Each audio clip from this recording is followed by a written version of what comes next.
جس زمانے کے اندر ہم یہاں پڑھتے تھے 1944 اور 45 میں اور 47 تک میں رہا ہوں یہاں پر، تو ایک دن ہم نے پروگرام بنایا کہ اہم ترین لیڈروں سے ملاقات کی جائے، تو سب سے پہلے مولانا ابوالکلام آزاد کے یہاں پہنچے۔ وہ جو غبار خاطی میں انہوں نے لکھا ہے کہ 4 بجے صبح کو میں اٹھ جاتا ہوں، وہ واقعتاً وہ اٹھ چکے تھے، جاگ چکے تھے۔ ان کے ذوق کے مطابق ہم ایک عطر کی شیشی لے گئے، اور کیونکہ مولانا سگریٹ بہت پیتے تھے تو چاندی کا ایک کیس بھی لے گئے۔ تو مولانا غسل کر کے باہر آئے تھے، 2-4 منٹ تک صرف ہمارے ساتھ کھڑے ہوئے وہ، اور بچوں کے ساتھ کیا بات چیت کرتے، ہم بھی فقط ان کے دیکھنے میں، بلکہ حماقت یہ کی کہ جب ہم گفتگو کر کے بات چیت کر کے دیکھ کے گفتگو بات چیت تو درکنار، باہر آ کر ان کے دروازے کے آئینے میں تو انہیں جھانکنے لگے، یہ حماقت۔ اسی وقت پر مولانا حبیب الرحمان لدھیانوی پہنچ گئے مرحوم، وہ مجھ پر بہت بگڑے کہ تمہیں اگر مولانا آزاد سے ملنا تھا تو مجھے تم بتاتے، میں تمہیں لے کے چلتا، پھر مجھے تم لڑکوں سے جدا کیا۔ اس وقت پر ہمارے ساتھ قاضی ارشاد حسین ارشد بھی تھے، طالب علم، جو حضرت مولانا سجاد صاحب مرحوم کے چھوٹے بھائی ہیں، اور ہمدرد خانے میں ان کے کو رشتہ دار تھے ادریس صاحب، اور بہت سے طالب علم۔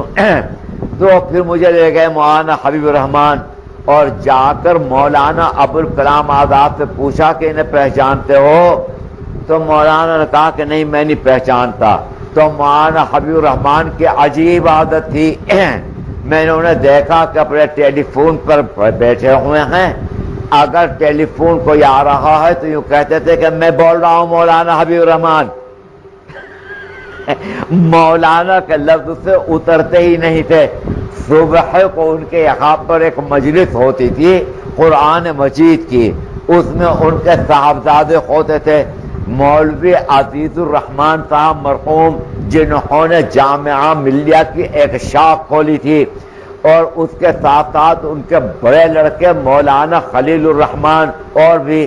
تو مولانا حبیب الرحمان کا درس قرآن ہوتا تھا، اور دسو تو مولانا خلیل ہن تیری کی رائے ہے؟ اپنے بیٹوں کہتے تھے کہ او مولانا خلیل، تو اب اپنی رائے بیان کری ساتھ کے متعلق کہ تیری کیا رائے ہے؟ پھر اس کے بعد کہتے تھے او مولانا عزیز الرحمان، تو دس ہن کی گل کہتا تو تھی۔ تو اپنے بیٹوں کو بھی مولانا کہا کرتے تھے۔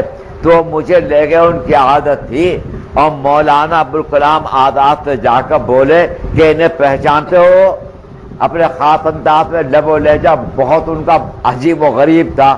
تو مولانا ابوالکلام آزاد نے کہا کہ میں نہیں جانتا بھائی، پہچانتا نہیں۔ فرمایا کہ یہ امیر المومنین فی الہند، امیر المومنین حدیث کے صاحبزادے مولانا انور شاہ کے، ان کے سر پہ ہاتھ رکھو، فوری طور پر ہاتھ رکھو۔ تو مولانا ابوالکلام آزاد نے میرے سر کے اوپر ہاتھ رکھا۔ وہاں سے ہم نکل کر گاندھی جی کے یہاں پہنچے، تو گاندھی جی نے ہمارے سامنے ایک سلیٹ پیش کر دی اور کہا کہ میرا آج مون برت ہے، اگر تمہیں کچھ لکھنا ہے تو اس کے اوپر لکھ دو۔ ظاہر ہے کیا لکھتے؟ وہاں سے نکل کر ہم جواہر لال کے یہاں پہنچے، وہ اپنی ایک رشتہ دار بہن کے یہاں ٹھہرے ہوئے تھے۔ تو جواہر لال کو ہم نے اس حال میں دیکھا کہ انہوں نے جاگیا پہن رکھا تھا اور ایک بنیان پہن رکھا تھا کھدر کا، اور اپنے چپل کے اوپر اپنے ہاتھ سے پالش کر رکھے تھے۔ ہمیں کرسیوں کے اوپر بٹھا دیا، خود نیچے پالش کرتے رکھے، اور ہم سے بات چیت کرتے رہے ہماری ہی سطح کے مطابق۔ یہ بات ہے مسئلہ یہی کہ پڑھا کرو، پڑھنے میں بڑا فائدہ ہے، اس سے مستقبل چمکتا ہے، تابناک ہوتا ہے، فلاں فلاں۔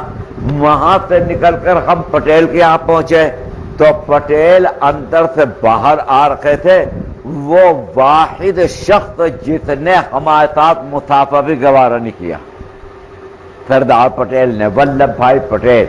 ہم پھر قائد اعظم کے رہائش پر پہنچ گئے، تو قائد اعظم کے ہلکی ہلکی سردی تھی، ان کا سیکریٹری باہر بیٹھا ہوا کچھ لکھ رہا تھا۔ تو ہم نے کہا کہ ہمیں قائد اعظم کو سے ملنا ہے. اس نے کہا کہ ایسا نہیں، قائد اعظم کے تو اوقات بہت مصروف ہیں، 15-20 دن پہلے یہاں پر آپ درخواست دیتے تو قائد اعظم سے ملاقات کا کوئی امکان تھا. اب آپ آ کے یہاں دھمک گئے، بن بلائے احمق لے دوڑے سہنت. تو نہ بات نہیں، بلا یہاں پر کوئی امکان ہے اس کا. ہم ابھی باتیں کر رہے تھے، قائد اعظم اندر سے نکل آئے، انہیں کوئی ضروری ٹیلی گرام دلوانا تھا. تو قائد اعظم کے گلے میں آتشی گلاس پڑا رہتا تھا، عینک نہیں لگاتے تھے. اس آتشی گلاس کو اٹھا کر وہ تحریر کو پڑھا کرتے تھے. اب ہم تو سب کے سب کانگریسی تھے، ٹوپی اوڑھ رکھی تھی تمام کے تمام. تو وہاں سے ہم نکلے عجیب و غریب انداز کے اندر نکلے. یہ پہلا تاثر تھا